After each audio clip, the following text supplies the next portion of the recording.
Now, let's see how quick and easy it is to set up your IoT UPS. First, install the UPS. Please read the instruction manual on how to install your UPS properly and be sure to follow all guidelines and recommendations. Once properly installed, connect the UPS with the internet. For this, you have two options. You can connect it directly with an Ethernet cable or wireless with an optional internet dongle. After the UPS is correctly installed and it's connected to the internet, we can start the setup of your cloud monitoring app. Oh, I almost forgot. Before anything else, we have to enable the IoT feature in your IoT UPS.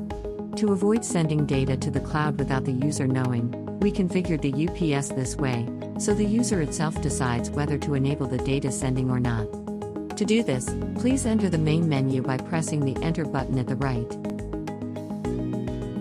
Once in the main menu, please proceed to scroll down to the user settings and press Enter.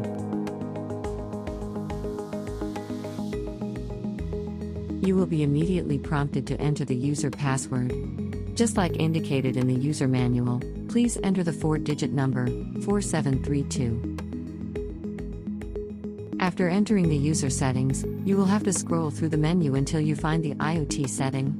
The default setting is disabled. Please proceed to enable this feature. Done. Perfect. Now to the app installation. The Winpower app is available in your Google Store and in your Apple Store. This also means you can install the software in almost any smart device. Once you've chosen your device of preference, we can proceed to install the application.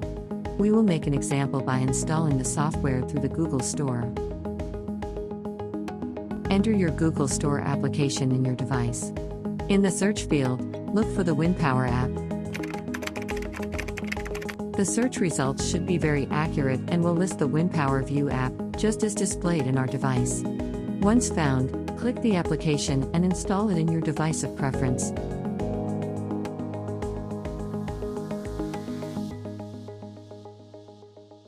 Now, you can open your Winpower View app in your device. Here, you have to create an account with your personnel email, company email, or the email address that will receive all the UPS information. Just be aware, the account creation is case sensitive and requires to input all letters as the original email address. Finally, read and agree to the end user license agreement and privacy statement.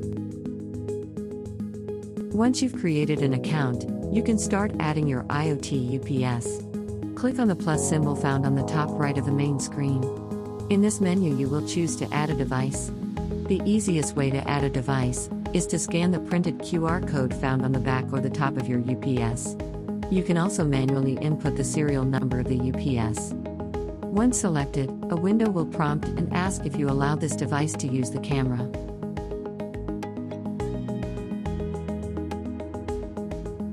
Once you scan the UPS, it will automatically be shown in the main screen.